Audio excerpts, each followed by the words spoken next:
These are my thoughts for episode 5, season 3 of The Mandalorian. There will be some spoilers, so if you do not want to get spoiled, I don't know why, getting a little spoiled is a little fun, you know, depending on who's doing the spoiling. In this case, it's me. Go watch one of my other videos. Listen, the center plot of this episode was the planet of Navarro, but really it's just like the small village of Navarro getting invaded by some pirates, and you know, homeboy is out here trying to get some help, right? Trying to cup a plea. At first he was talking mad shit about the Republic. He's like, we're not gonna join them. And then he calls him, try and get a little help. And he contacts Carson Vera for some help. Now, if I were Carson Vera, I would have told him, dude, take a walk.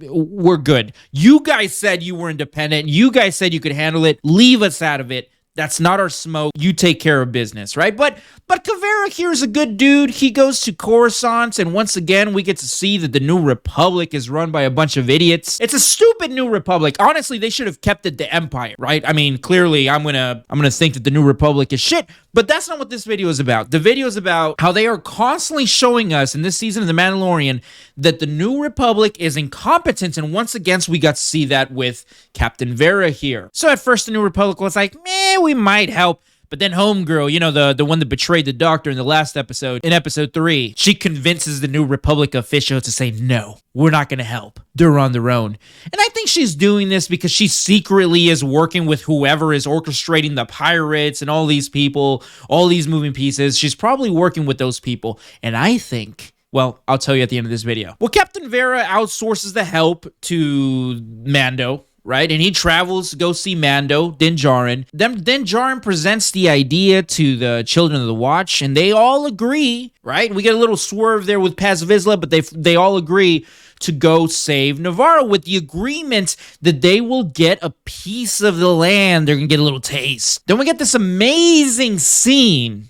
I wish I could show you guys this amazing scene where Bo-Katan gives this pep talk to the Mandalorians, and she gets them to work as a team. And then we get this amazing fight sequence where they're dropping in, and it was very reminiscent to Season 7 of the Clone Wars, which was goated. Clone Wars, by the way. And of course, they defeat the pirates. The Mandalorians, they get a piece of Navarro, right? Which, it's not much, but it's something. And then we get the scene that everyone is talking about. Well, there's another one that more people are probably going to talk about, which I'm going to get to in a second. We get the scene where Bo-Katan meets with the armorer. And they have a little discussion, and the armorer tells Bo-Katan that it is her that is going to unite all the Mandalorians, and together they are going to take Mandalore back. And I think that's what Bo-Katan wanted all along.